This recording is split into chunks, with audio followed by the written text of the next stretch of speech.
Des restructurations et des rachats dans cette revue de presse, bienvenue dans Planète Bourse.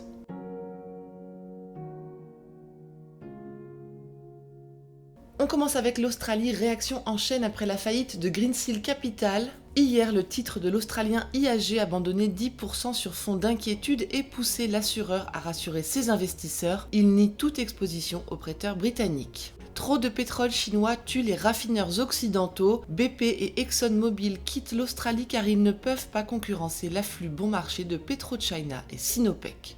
Aux États-Unis, le gestionnaire d'actifs Apollo Global Management va fusionner avec Athene Holding, la compagnie d'assurance vie qu'il a créée pour former un conglomérat financier qui pèsera pas moins de 29 milliards de dollars. Encore une correction spectaculaire pour Tesla qui perd un tiers de sa valeur pour la troisième fois en un an, soit 35% depuis janvier.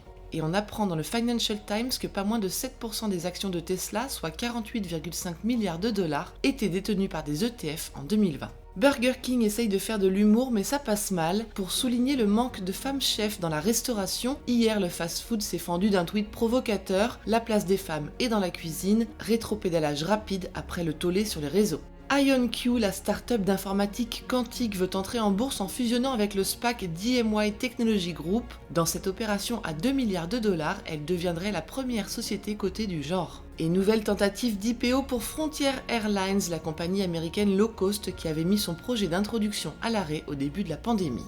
Profitant de l'envolée des actions l'an dernier, le PDG de Zoom et sa femme se sont séparés de 40% de leur participation dans le groupe pour 6 milliards de dollars.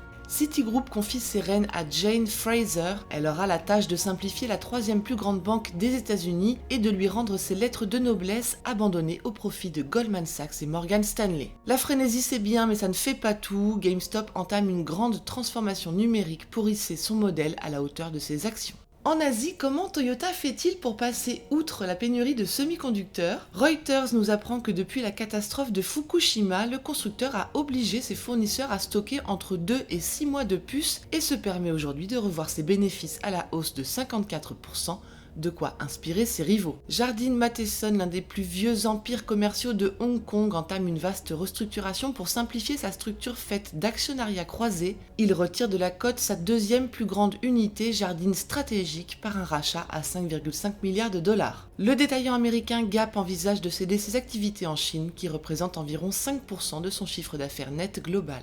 SoftBank sort les armes, le conglomérat japonais va coter 2 SPAC au Nasdaq pour acquérir des sociétés spécialisées dans l'intelligence artificielle. Et après le whisky japonais, c'est le gin nippon qui va envahir la planète. Suntory Holdings met 30 millions de dollars sur la table pour élargir sa production et gagner des parts de marché en Asie, en Europe et aux États-Unis. Et on termine avec l'Europe. Christian Louboutin passe sous fanion italien. Exor, la holding de la famille Agnelli, poursuit son expansion dans le luxe en prenant 24% de participation dans la marque française pour 541 millions d'euros, une opération qui valorise les célèbres semelles rouges légèrement affaiblies par la pandémie à 2,3 milliards d'euros.